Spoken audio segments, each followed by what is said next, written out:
ایک روز صبح کے وقت سلطان محمود نے اراکین سلطنت کی عقل و فہم کا امتحان کرنے کے لیے خزانہ شاہی سے ایک موتی نکالا اور سب سے پہلے وزیر کے ہاتھ میں دے کر اسے دریافت کیا کہ یہ موتی کتنے دام میں فروخت ہوگا۔ وزیر نے عرض کیا کہ حضور، یہ موتی تو بہت ہی قیمتی ہے، سونے سے لدے ہوئے 200 گدھوں سے بھی اس کی قیمت زیادہ ہے۔ سلطان نے کہا کہ اچھا، تو میں تمہیں یہ حکم دیتا ہوں کہ اس قیمتی موتی کو ریزہ ریزہ کر دو۔ وزیر نے یہ سن کر عرض کیا کہ حضور، اس موتی کو میں ضائع نہیں کر سکتا، میں تو آپ کے خزانہ شاہی کا خیر خواہ ہوں اور اس ہیرے کو توڑنا بدخواہی ہوگی۔ بادشاہ نے یہ جواب سن کر اپنے وزیر کو شاباش دی اور انعام کے طور پر ایک شاہی جوڑا عطا کیا اور اس موتی کو وزیر کے ہاتھ سے لے کر سلطنت کے ایک دوسرے مقرب عہدیدار کو دے دیا اور اس سے بھی اس کی قیمت دریافت کی۔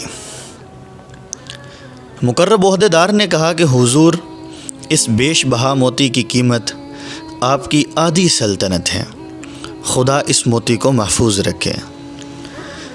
بادشاہ نے یہ جواب سن کر حکم دیا کہ اس موتی کو ریزہ ریزہ کر دو۔ اس نے عرض کیا کہ حضور، ایسے قیمتی موتی کو توڑنے کے لیے میرا ہاتھ حرکت نہیں کر سکتا، اس موتی کو توڑنا خزانہ سلطنت سے دشمنی کے مترادف ہوگا۔ سلطان محمود نے اس کو بھی ایک شاہی جوڑا عطا کیا اور دیر تک اس کی تعریف کرتا رہا۔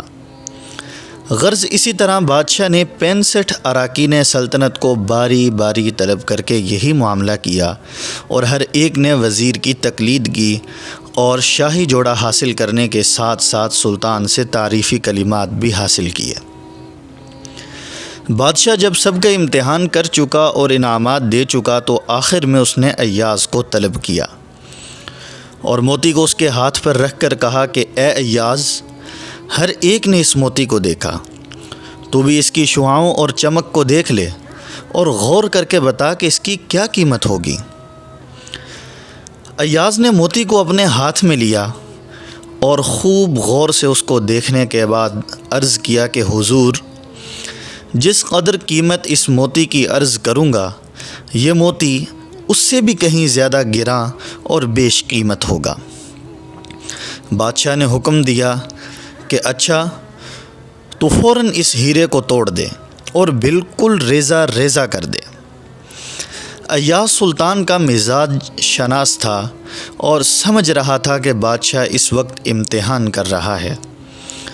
سلطان کا حکم سنتے ہی اس نے گوہر بیش بہا کو چکنا چور کر دیا اور خلعت اور انعامات کی ذرا بھی تما نہ کی۔ جیسے ہی ایاز نے وہ بیش بہا موتی توڑا، تمام اراکین سلطنت نے شور برپا کر دیا اور دیوان خاص میں ایک ہنگامہ مچ گیا۔ تمام وزرائے سلطنت نے کہا کہ واللہ یہ شخص بڑا ناشکرا اور نمک حرام ہے، جس نے اس پر نور و محترم موتی کو توڑ دیا۔ ایاز نے جواب دیتے ہوئے کہا کہ اے محترم بزرگوں، بادشاہ کے حکم کی قیمت زیادہ ہے یا اس موتی کی؟ اے لوگو، تمہاری نظر موتی پر ہے، بادشاہ پر نہیں۔ میں تو اپنی نظر کو بادشاہ سے نہ ہٹاؤں گا اور موتی کی طرف رخ نہ کروں گا، کیونکہ بادشاہ سے نظر ہٹا کر موتی کی طرف متوجہ کرنا بادشاہ کی محبت و اطاعت میں شرک ہے۔ جس وقت ایاز نے اس راز کو اراکین سلطنت پر ظاہر کیا، تمام اراکین جو ایاز کے مقرب بادشاہ ہونے کی وجہ سے حسد رکھتے تھے، اس کی فتح و کامیابی سے ذلیل و خوار ہو گئے۔ محترم ناظرین، اس واقعے سے ہمیں یہ سبق ملتا ہے کہ اگر اللہ تعالیٰ اور اس کے رسول صلی اللہ علیہ وآلہ وسلم کی سچی محبت ہمارے دل میں پیدا ہو جائے تو موتی کی طرح ساری دنیا کو توڑ کر اللہ تعالیٰ اور اس کے رسول صلی اللہ علیہ وآلہ وسلم کے کسی حکم کو بچانا آسان ہو جائے گا۔